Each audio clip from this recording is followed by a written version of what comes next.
Brothers and sisters, sometimes a viral moment is never really about what it appears to be. A flooded street, a man walking through rising water, cameras recording, social media reacting. At first glance, it seems like a simple story. Another flood, another raining day, another round of public frustration, another debate about drainage, government, and responsibility. But whenever a moment captures so much public attention, I find it useful to ask a different question.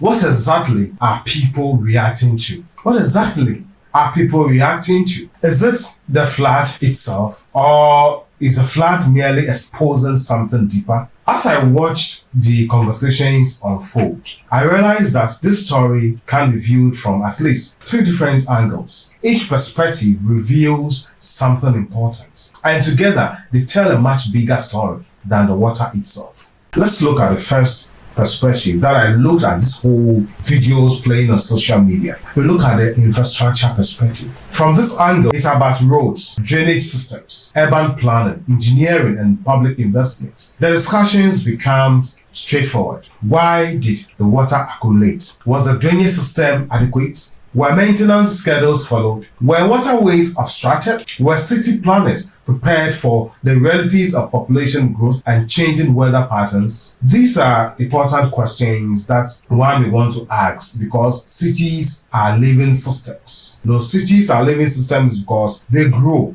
they expand, and change over time.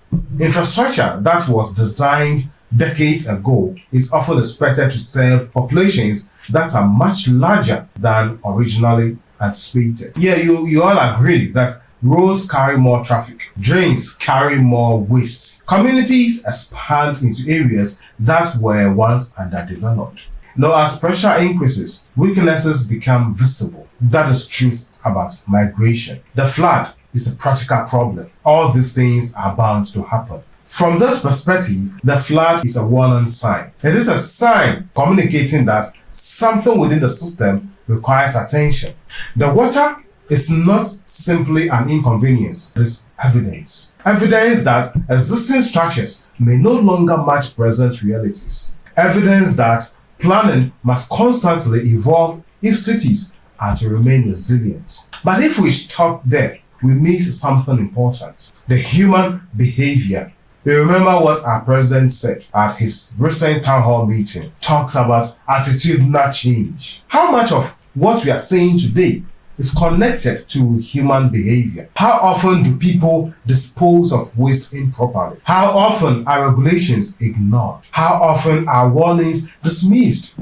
These are questions we may want to ask ourselves as a country battles with flood in a major city like Accra. How often do communities normalize practices that eventually create larger problems? Most societal challenges are rarely the result of one decision. They emerge from accumulated behavior repeated over time. Some actions seem insignificant when viewed individually. One piece of litter may not seem important. One ignored regulation may appear harmless. One delayed response may not feel urgent. Yet, accumulation changes everything. What appears insignificant today may become significant tomorrow. And perhaps this is why floods often provoke emotional reactions. Deep down, people recognize that responsibility is rarely located in one place. Governments play a role, institutions play a role, communities play a role, individuals play a role. The uncomfortable truth that most people don't want to hear is that systems are often reflections of collective behavior. This does not eliminate institutional responsibility. It reminds us that sustainable solutions require participation from everyone. And then there is a third perspective that I would like us to look at, the global perspective. This is where the story becomes much bigger than one flooded street. At first, the incident appears local, a specific city, let's say Accra, Kumasi, Takoradi, a specific community, a specific problem. But then something remarkable happens when you zoom out. When you zoom out, you begin to notice similar scenes emerging around the world. cities in Asia dealing with unprecedented rainfall, communities in Europe facing environmental conditions that were once considered unusual, urban centers in North America struggling with infrastructure overwhelmed by extreme weather events, growing cities in Africa and South America confronting the challenges of rapid expansion, different countries, different governments, different cultures, yet strikingly similar conversations. And this is where the real twist emerges. Perhaps the flood is not simply a local event. Perhaps it is part of a global pattern, because what many societies are experiencing today is not merely a flooding problem. It is an accumulation problem. Climate pressures are accumulating. Urban pressures are accumulating. Population pressures are accumulating.